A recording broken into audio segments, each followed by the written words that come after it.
আসসালামু আলাইকুম। ঢাকা কলেজের চতুর্থ বর্ষের শিক্ষার্থীদের আজকের এই অনলাইন ক্লাসে আমি স্বাগত জানাচ্ছি। ঢাকা কলেজেরই পদার্থবিজ্ঞান বিভাগের সহযোগী অধ্যাপক মাসুম ইকবাল।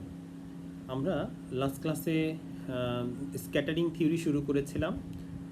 তোমাদেরকে সেদিন আমি এক্সপ্লানেশনে গিয়ে বলেছিলাম যে দেখো, তোমরা ফেমাস কয়েকটা এক্সপেরিমেন্টের নাম নিশ্চয়ই জানো। তার মধ্যে সবার প্রথমে যে নামটা আমরা বলি সেটা হচ্ছে গাইগার মার্সডেন এক্সপেরিমেন্ট, অর্থাৎ যেই এক্সপেরিমেন্টের ফলশ্রুতিতে রাদারফোর্ড অ্যাটমিক মডেলটা আসছিল। সো এটাও কিন্তু একটা স্ক্যাটারিং থিওরির এক্সাম্পল। কারণ হচ্ছে গাইগার মার্সডেন এক্সপেরিমেন্টে একটা গোল্ডের টার্গেট নিউক্লিয়াস থাকে। সেই নিউক্লিয়াসের ভিতরে কি আছে এটা এক্সপ্লোর করার জন্যই কিন্তু এক্সপেরিমেন্টটা করা হয়েছিল। তো এক্সপেরিমেন্টে আমরা দেখি যে একটা গোল্ড নিউক্লিয়াসের ভিতর দিয়ে, একটা গোল্ড অ্যাটমের ভিতর দিয়ে যখন আমরা আলফা কণাগুলাকে, তোমরা জানো যে আলফা কণা হচ্ছে 2টা প্রোটন এবং 2টা নিউট্রন বিশিষ্ট ধনাত্মক আধান বিশিষ্ট কণা। সো এরকম পজিটিভ চার্জ পার্টিকেলকে যখন আমরা গোল্ডের থিন ফয়েলের ভিতর দিয়ে পাস করি, এক্সপেরিমেন্টের রেজাল্টে গাইগার মার্সডেনের যে রেজাল্ট ছিল সেখানে দেখা গেল যে 99.99% আলফা পার্টিকেলই স্ট্রেট পাস করে যায়, অর্থাৎ স্ক্যাটার্ড করে না। কিন্তু খুবই অল্প একটা পার্সেন্টেজ আলফা পার্টিকেলগুলা স্ক্যাটার করে, অর্থাৎ লার্জ অ্যাঙ্গেলে ডেভিয়েট করে। অর্থাৎ আমরা এখানে একটা জিনিস ক্লিয়ারলি বুঝতে পারি যে অ্যাটমের ভিতর দিয়ে যখন আলফা পার্টিকেলগুলো যাচ্ছে, যেগুলো স্ক্যাটার করছে না, ডাইরেক্টলি চলে যাচ্ছে, এতে প্রুফ হচ্ছে যে আসলে অ্যাটমের বেশিরভাগ 99.99% স্পেসই কিন্তু আসলে ফাঁকা জায়গা, ভ্যাকিউম। আর যেসব পার্টিকেলগুলা, যেসব আলফা কণাগুলা লার্জ অ্যাঙ্গেলে ডেভিয়েট করছে, তার মানে অবশ্যই হচ্ছে নিউক্লিয়াসে একটা অ্যাটমের সেন্টারে কোনো একটা ভারী পজিটিভ চার্জ আছে। পরে রাদারফোর্ড এক্সপ্লানেশন দিতে গিয়ে বললেন যে এটাই হচ্ছে অ্যাটমের নিউক্লিয়াস, যেটা পজিটিভ আধান বিশিষ্ট। তারপরে কিন্তু রাদারফোর্ডের অ্যাটমিক মডেলটা আসলো। তো এই স্ক্যাটারিংয়ে দেখা যাচ্ছে যে আলফা পজিটিভ চার্জ বিশিষ্ট কণাটা যখন পজিটিভ নিউক্লিয়াসের খুব কাছে দিয়ে যায়, সে লার্জ অ্যাঙ্গেলে ডেভিয়েট করে। তো রাদারফোর্ডের এই এক্সপেরিমেন্ট যখন হয় তখন কিন্তু কোয়ান্টাম মেকানিক্সের জন্ম হয়নি। সো প্রাথমিক দিকে এটা কিন্তু ক্লাসিক্যাল মেকানিক্স দিয়েই কিন্তু এক্সপ্লেইন করার চেষ্টা করা হয়েছিল। কোয়ান্টাম মেকানিক্স আসার পরে এক্সপ্লানেশনটা আসলে কোয়ান্টাম মেকানিক্যালি করার পরে হচ্ছে এক্সপেরিমেন্টাল রেজাল্ট এবং থিওরিটিক্যাল রেজাল্ট আসলে ম্যাচ করলো। তো এরকম একটা এক্সাম্পল আমি তোমাদেরকে দিলাম। তো চলো আজকে আমরা এইটার কোয়ান্টাম মেকানিক্যাল অ্যানালাইসিস করি যে স্ক্যাটারিং থিওরিটা আসলে ম্যাথমেটিক্যালি কোয়ান্টাম মেকানিক্স দিয়ে কীভাবে আমরা করি। দেখো, লাস্ট ক্লাসে এই থিওরিটাতে আমরা ক্লাসিক্যাল মেকানিক্সের এক্সপ্লানেশনটা শিখেছিলাম। আজকে আমরা একটা কোয়ান্টাম মেকানিক্যাল এক্সপ্লানেশন দেখব।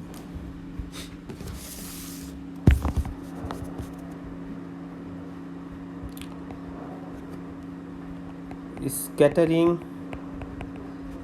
cross section by quantum mechanics.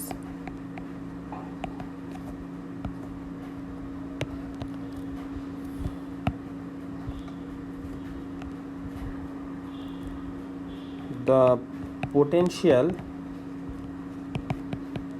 created by target nucleus is responsible for scattering. দেখো, আমি একটু ডায়াগ্রাম দিয়েও জিনিসটা বোঝাতে পারি। পজিটিভ চার্জ যেভাবে, দেখো একটা অ্যাটমের নিউক্লিয়াস কিন্তু এরকম পজিটিভ আধান বিশিষ্ট, আর শেলগুলো কিন্তু বাইরে থাকে। ইলেকট্রনের সাইজ ডেফিনেটলি নিউক্লিয়াসের ভরের তুলনায় খুবই কম। সো আমরা যখন আলফা কণার মতো এরকম কোনো পজিটিভ আধানকে, ফর এক্সাম্পল এটা আলফা কণা, যখন আমরা এখানে পাস করাবো, পজিটিভ নিউক্লিয়াসের ফোর্সের কারণে কিন্তু সে বিক্ষেপিত হবে। সো আমরা অপোজিট সাইড থেকে এই যে বিক্ষেপণ মানে ক্রস সেকশনটা যে মেজার করব, এটা কিন্তু আলফা কণার স্পিড, হ্যাঁ, তারপরে আলফা কণাটা নিউক্লিয়াসের কত কাছে দিয়ে যাচ্ছে, এরকম অনেকগুলো ফ্যাক্টরের উপরে নির্ভর করে। তো মূলত আসলে এই যে পজিটিভ যে নিউক্লিয়াসটা, আমরা স্ক্রিনে যে অ্যাটমটা আঁকলাম, অর্থাৎ এই অ্যাটমের পজিটিভ যে নিউক্লিয়াসটা, সেই নিউক্লিয়াসের যে চার্জ সেটা কিন্তু একটা সারাউন্ডিংসে একটা পোটেনশিয়াল ক্রিয়েট করবে। সো লেট আমরা ধরে নিচ্ছি the potential is VR. So Schrödinger equation তোমরা কিন্তু জানো যে আমরা কোয়ান্টাম মেকানিক্সে কিন্তু আমরা ক্লাসিক্যাল মেকানিক্সে আমাদের ভিত্তি হচ্ছে নিউটনস লজ অফ মোশন, আর কোয়ান্টাম মেকানিক্সে আমরা সব কিছু ডিল করি হচ্ছে মূল ভিত্তির উপরে, শ্রোডিঙ্গার ইকুয়েশনের ভিত্তির উপরে। সো শ্রোডিঙ্গার ইকুয়েশনটা তাহলে কি হচ্ছে, -h⁻²/2m del square plus VR psi r equal to E psi r. সাইটা হচ্ছে ওয়েভ ফাংশন, যেটা আসলে যে কোনো আমরা যখন শ্রোডিঙ্গার ইকুয়েশন লিখি, যে কণার জন্য এই ইকুয়েশনটা লিখছি, সে এই সাইটা হচ্ছে আসলে সেই কণার তথ্য বহন করে। সো আমরা যখন এটাকে অপারেট করি তখন অপারেটরের উপর ডিপেন্ড করে সে কিছু মান দেয়। তো আমরা আসলে শ্রোডিঙ্গার ইকুয়েশনটাকে আরেকটু সিম্পলিফাইড ফর্মে লিখি, del square 2me by h² minus 2mv। Simplification আমরা মানে 2m দিয়ে বোথ সাইডে মাল্টিপ্লাই করছি, আসলে একটু শর্ট করে দিচ্ছি। ক্যালকুলেশনগুলো আশা করি তোমাদের বুঝতে অসুবিধা হবে না। ইকুয়াল টু psi r, আমরা রাইট সাইডকে 0 করে দিতে চাচ্ছি আর কি। এটাই হচ্ছে আমাদের ইকুয়েশন 1। আচ্ছা, এখন এই পরিস্থিতিতে আমরা একটু কনসিডার করি যে 2me বাই h² এটা একটা ধ্রুবক, এবং এই ধ্রুবকটাকে আমরা ধরে নিচ্ছি k²। অ্যান্ড এই যে 2mvr যেটা, অর্থাৎ আমাদের উপরের যে ইকুয়েশন তৃতীয় রাশি, এটাকেও আমরা একটা ভ্যারিয়েবল ইউ বলে বিবেচনা করলাম, যেটা আসলে আর নির্ভরশীল। কারণ তুমি তৃতীয় রাশিটা চিন্তা করো, একটা কনস্ট্যান্টের সাথে ভিআর মাল্টিপ্লাই হচ্ছে, সো ডেফিনেটলি এটা একটা ভ্যারিয়েবল। আমরা সেই ভ্যারিয়েবলটাকে টোটালি ইউআর বলে ধরে নিচ্ছি। মানে আমাদের উপরের যে ইকুয়েশন 1, এটাকে আসলে একটু সিম্পলিফাইড ফর্মে আনতে চাচ্ছি। সো ইকুয়েশন 1টা কত দাঁড়াচ্ছে, delta square plus k² minus UR psi r equal to 0, equation number 2. If target is absent, অর্থাৎ আমাদের টার্গেট নিউক্লিয়াসটা যদি অ্যাবসেন্ট থাকে, তাহলে ডেফিনেটলি কোনো পোটেনশিয়াল ক্রিয়েট হবে না, সেক্ষেত্রে ইউআরটাকে 0 হয়ে যাবে, তাই তো। অ্যান্ড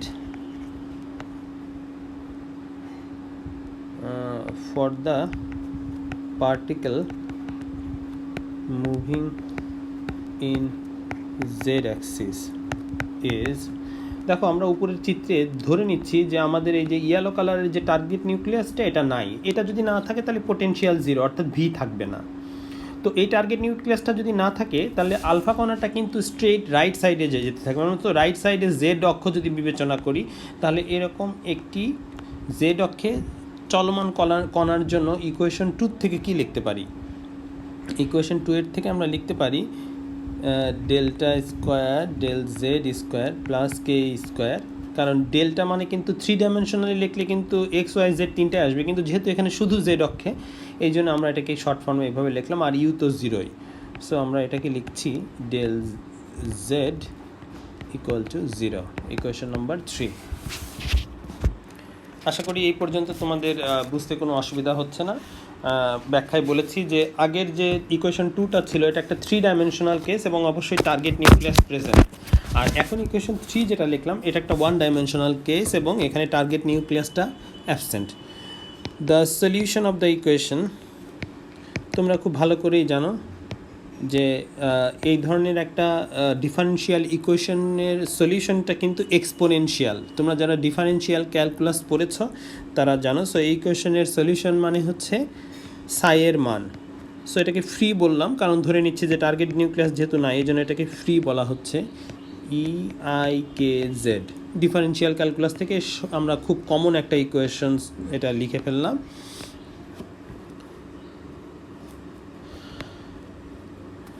আমরা এখন এটার সমাধান বের করলাম।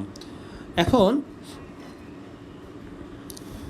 ইন দিস কেস আমরা কি লিখতে পারি? In this case psi r is incident plane wave EIKZ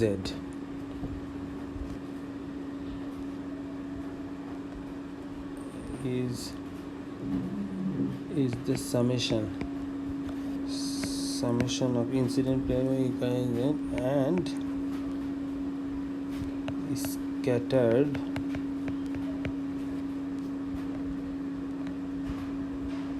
spherical wave। দেখো টোটাল সাই আর এর মান কত? একটা হচ্ছে ইনসিডেন্ট প্লেন ওয়েভ যেটা স্ট্রেইট চলে যাবে। সো EIKZ তো থাকতেই পারে, জেড অক্ষে যদি কিছু কণা একদম স্ট্রেইট চলে যায়। তোমাদের শুরুতেই বলেছিলাম যে যেহেতু একটা অ্যাটমের বেশিরভাগ স্থানই শূন্য, সো আমরা কিন্তু অসংখ্য কণাকে পাবো যারা জেড অক্ষ অর্থাৎ রাইট সাইড থেকে আসছিল রাইট সাইডেই চলে যেতে থাকবে, আর তারা হবে হচ্ছে প্লেন ওয়েভ। আর কিছু আলফা পার্টিকেল থাকবে যারা কিন্তু একটা সার্টিন অ্যাঙ্গেলে 3 ডাইমেনশনালি আসলে কিন্তু স্ক্যাটার্ড হবে। এই জন্য আমরা কিন্তু তাকে বলছি স্ফেরিক্যাল প্লেন ওয়েভ। এটা কিন্তু এমন না যে শুধু উপরে যাবে নিচে যাবে, ডানেও যেতে পারে বামেও যেতে পারে। একটা ত্রিমাত্রিকভাবে যদি তুমি চিন্তা করো যে কোনো অ্যাঙ্গেলেই কিন্তু যে মানে আলফা কণা বিক্ষেপিত হতে পারে। সো একটা 3 ডাইমেনশনাল একটা স্ক্যাটার্ড প্লেন ওয়েভ সে তৈরি করবে। সো টোটাল সাই আরটা তাহলে কী দাঁড়াবে? টোটাল সাই আরটা দাঁড়াবে হচ্ছে জেড অক্ষের দিকে চলমান প্লেন ওয়েভ ফাংশন এবং হচ্ছে স্ক্যাটার্ড ওয়েভ ফাংশন, দুইটার সামেশন। সো আমরা তাহলে এই জন্য এটাকে লিখছি ফ্রি জেড প্লাস সাই হচ্ছে স্ক্যাটার্ডের জন্য, সো দুইটার সামেশন। তাহলে আমরা এখানে এন আগের যে সলিউশন ছিল সেটার দিকে যদি তোমরা একটু দেখো, NEIKZ plus F theta EIKR divided by R, এটা ছিল আমাদের ইকুয়েশন নাম্বার 5। এখানে এনটা একটা ধ্রুব, কারণ সলিউশনে কিন্তু যেহেতু এটাকে বলা হয় আরবিট্রারি সলিউশন, সো এটাকে একটা ধ্রুবকে অ্যাড করলে কোনো সমস্যা নাই। where n is a constant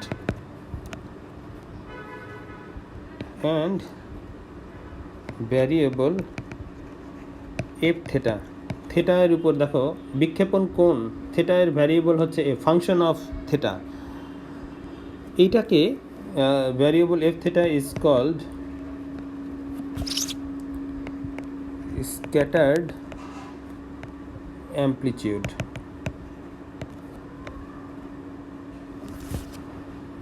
to find, এখন আমরা এফ থেটাটা আসলে কি রিপ্রেজেন্ট করে, এটার ফিজিক্যাল সিগনিফিকেন্স যদি বুঝতে চাই তাহলে প্রথমে আমাদেরকে হচ্ছে কারেন্ট ডেন্সিটি বের করতে হবে। To find the physical significance of f theta we have to find current density, যেটাকে আমরা বলছি প্রবাহ ঘনত্ব। we know current density কত, তোমরা কারেন্ট ডেন্সিটি সম্বন্ধে আগেই জানো। কারেন্ট ডেন্সিটিকে আমরা যে দ্বারা প্রকাশ করি, এটা একটা ভেক্টর রাশি। সো এটার মান আমরা জানি এরকম,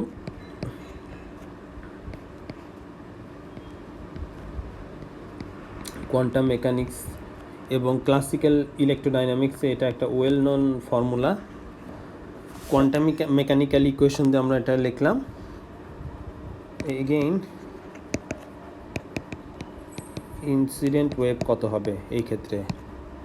ইনসিডেন্ট ওয়েভকে আমরা সাই দিয়ে লিখি, এটা হচ্ছে ENEIKZ। সো ডেল্টা সাইটাকে আমরা তাহলে কীভাবে লিখতে পারি? দেখো কে এন, এটাকে ডিফারেন্সিয়েশন করে দিচ্ছে একেবারে, IKZ। এখন যদি আমরা সাই স্টার এখানে অ্যাড করি, সাই স্টার ডেল সাইটা কত হবে? কারণ তুমি একটু যদি আমি পাশে একটু করে দেখাই সাই স্টারটা কীভাবে আসবে। সাইটা যেহেতু সাই ইকুয়াল টু NEIKZ, তাহলে সাই স্টার কমপ্লেক্স কনজুগেট, এটা ডেফিনেটলি ওই যে নেগেটিভ করে দিলেই হয়ে যায়, অর্থাৎ N স্টার e⁻IKZ। কনজুগেট সম্বন্ধে তো তোমরা ভালো করেই জানো। সো এই জন্য আমরা এটা করি যে ডেল সাই স্টার যদি আগেই বের করে রাখতে চাই, সেক্ষেত্রে KN star minus IK into e⁻IKZ, অর্থাৎ সাই ডেল সাই স্টার, এটাকে একবারে লেখা যায় KN স্কোয়ার, যেহেতু n ইন্টু n, সো দুইটা মিলে n star minus IK।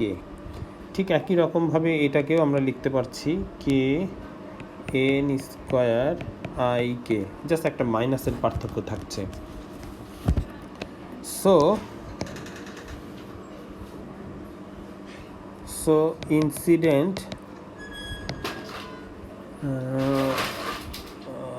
Wave current density, so incident ওয়েভের কারেন্ট ডেন্সিটি হচ্ছে JINC, এইভাবে লিখে আমরা উপরের যে ইকুয়েশনটা লিখেছিলাম h⁻²m, দেখো h⁻²m আমরা ইকুয়েশন 6কে লিখছি, ফ্রম 6 এখানে লিখে রাখি, from equation 6 h⁻²m KN square, দুইটাতেই যেহেতু n স্কোয়ারটা আছে, তোমরা যদি একটু ভালো করে খেয়াল করো, দেখো আমাদের ইকুয়েশন 6-এ যখন বসাচ্ছি দুইটাতেই কিন্তু KN স্কোয়ার আছে, এই জন্য আমরা এটাকে কমন দিয়ে দিলাম। তো কমন দিলে দেখো প্রথম ইকুয়েশনে IK আর সেকেন্ড ইকুয়েশনে IK দুইটা কিন্তু হচ্ছে, আচ্ছা এখানে কেটা হচ্ছে কিন্তু vector. So K h⁻²m n square into 2IK, 2 cancel, so আমরা জিনিসটাকে লিখতে পারছি একবারে K ইকুয়াল টু h⁻²m তো থাকছে না, m n square. Therefore JINC equal to h⁻k by m n square, এটা হচ্ছে আমাদের ইকুয়েশন নাম্বার 7। নাও আমাদের স্ক্যাটার, এটা কিন্তু আমাদের ইনসিডেন্টটা ছিল, অর্থাৎ আপতিত তরঙ্গ। এখন বিক্ষেপিত তরঙ্গ তাহলে কীরকম হবে? So scattered wave will be, আমাদের স্ক্যাটার্ড ওয়েভটা তাহলে কী দাঁড়াচ্ছে? সাই আর এন, তোমরা ইকুয়েশন 5-এর রাইট সাইডের দিকে তাকাও, ইকুয়েশন 5-এর রাইট সাইডে দেখো, আগে যে ইকুয়েশন 5টা লিখেছিলাম দেখতে পাচ্ছ রাইট সাইডে এফ থেটা, যে স্ক্যাটার্ড পোর্শনটা আমরা সেটার জন্য এখন করছি। তো স্ক্যাটার্ড পোর্শনের জন্য সাই আর, সেটা দাঁড়াচ্ছে হচ্ছে NF theta EIKR by R. So psi star R, এটা দাঁড়ায় হচ্ছে N star F star theta e⁻IKR by R. তাহলে ডেল্টা সাইটা কত হচ্ছে? দেখো ডেল্টা সাই, সো আমরা এটাকে ডিফারেন্সিয়েশন যদি করি দাঁড়াচ্ছে হচ্ছে R del R plus theta IR del theta plus phi 1/r sin theta del del phi। আমরা আসলে পোলার কোঅর্ডিনেটে কনভার্ট করে নিলাম। তোমরা এই ক্যালকুলেশনটা যদি ডিটেল দেখতে চাও তাহলে তোমরা হচ্ছে আমার অ্যাঙ্গুলার মোমেন্টামের যে লেকচারটা ছিল সেখানে কার্টিসিয়ান কোঅর্ডিনেটকে পোলার কোঅর্ডিনেটে ট্রান্সফার করার ডিটেল মেথডটা দেওয়া আছে। NF theta e to the power I k r divided by r, এই হচ্ছে আমাদের ইকুয়েশনটা দাঁড়ালো। এখন আমরা এটাকে আরেকটু সিম্পলিফাই যদি করি, R N F theta I K E to the power I K R by R, অর্থাৎ আমরা প্রত্যেকটা দিয়ে রাইট সাইডের এই রাশিটাকে ডিফারেন্সিয়েশন করছি। সো ভুল হওয়ার জন্য কোনো ইয়া না থাকে, মানে প্রথমটা আমরা করছি আসলে এইটা দিয়ে এইটাকে ডিফারেন্সিয়েশন। আমাদের ফাংশন থার্ড ব্র্যাকেটের মধ্যে যেগুলো আছে এগুলো সবই কিন্তু অপারেটর, আর একদম রাইট সাইডে ফাংশন। সো তিনটা অপারেটরের তিনটা ভ্যারিয়েবল দিয়েই কিন্তু আমরা এখন ফাংশনটাকে ডিফারেন্সিয়েশন করছি। সো দেখো minus E I K R by R square, ডিফারেন্সিয়েশনটা তোমরা একটু ডিটেল করো, আমি একটু শর্ট ফর্মে লিখছি। এটা হলো প্লাস থেটারটা হচ্ছে তাহলে থেটা ডেল ডেল থেটা, এখানে থাকছে হচ্ছে N F theta into 1/r square into E to the power I K R. তাহলে এইটাকে এখন আমরা শর্ট ফর্মে আরেকটু যদি নিয়ে আসি তাহলে ই টু দি পাওয়ার, আচ্ছা আই একটা থেকে যাচ্ছে, আই হচ্ছে এখানে কমপ্লেক্স নাম্বার, একটু একটা টার্ম মিস করলাম, I K E to the power I K R by R minus E to the power minus I K R by R square. আচ্ছা আগের টার্মে এটা মাইনাস ছিল, হচ্ছে প্লাস থেটা, থেটাটা কিন্তু এখানে ভেক্টর রিপ্রেজেন্ট করছে, N 1/r square E to the power I K R del F theta by del theta. তাহলে এখন আমরা যদি কনজুগেটটা লেফট সাইড থেকে অপারেট করি, কনজুগেটটা যদি অ্যাড করি তাহলে কি দাঁড়ায়, তাহলে আমরা লেফট সাইডে এখন কনজুগেটটা দিলাম, তাহলে প্রত্যেকটাতেই এখন কনজুগেট চলে আসবে, N star F star theta, star দ্বারা আমরা কনজুগেট রিপ্রেজেন্ট করছি, minus I K R by R. এটা যদি এখন আমরা কমন দিই তাহলে দাঁড়াচ্ছে হচ্ছে R N F theta I K E to the power I K R by R minus E to the power minus I K R by R square, plus আমাদের third যে রাশিটা ছিল সেটা দাঁড়াচ্ছে theta N E to the power I K R by R square del F theta by del theta. দেখো এখন তাহলে finally আমি কি লিখতে পারি, ফাইনালি আর এন স্কোয়ার, যেহেতু কনজুগেটের সাথে এন এর মাল্টিপ্লাই করলে এন স্কোয়ার দাঁড়ায়, সো আমরা অ্যাবসোলিউট এন স্কোয়ার, ঠিক একই রকমভাবে absolute F theta square I K by R square. এখানে আমরা যেটা করলাম here ignoring the terms with 1/r cube, 1/r cube বিশিষ্ট যে টার্মগুলো আছে আমরা এই হায়ার টার্মগুলো এখানে বর্জন করলাম। তাহলে এখন তাহলে আমরা কি দেখতে পাচ্ছি, সো আমরা দেখতে পাচ্ছি সাই delta Sai star equal to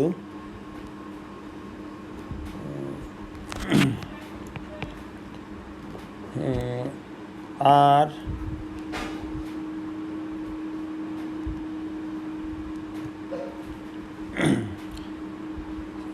আচ্ছা, আমরা চাই স্টার টার্মটা এই টার্মটা আগে বের করে নিই, নাহলে একটু ডিফিকাল্ট হয়ে যাবে। এইটা আগে করে নিই।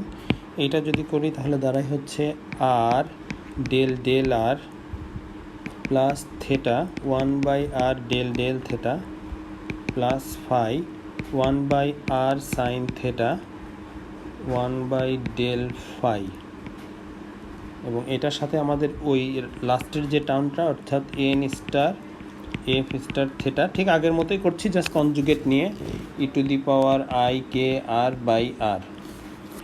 সো এটাকে আমরা আর ইজি ফর্মে যদি লিখতে চাই N star F star theta, differentiation ঠিক আগের মতোই যদি করি -IK e⁻IKr/r minus e⁻IKr/r square plus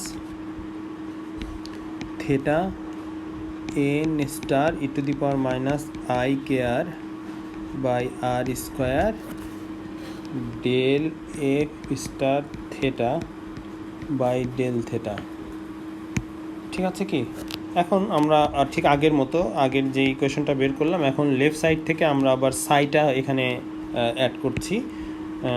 তো কনজুগেটটা ছিল শুধু লেফট সাইড থেকে, এই সাইটা অ্যাড হলো। এখন তাহলে জিনিসটা দাঁড়াচ্ছে কত, N F theta e⁻IKr/r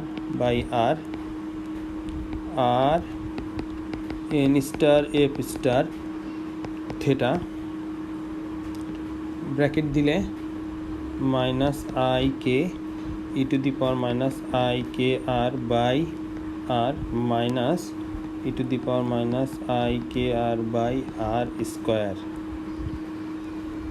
plus theta n star e⁻IKr/r square del f star theta by del theta।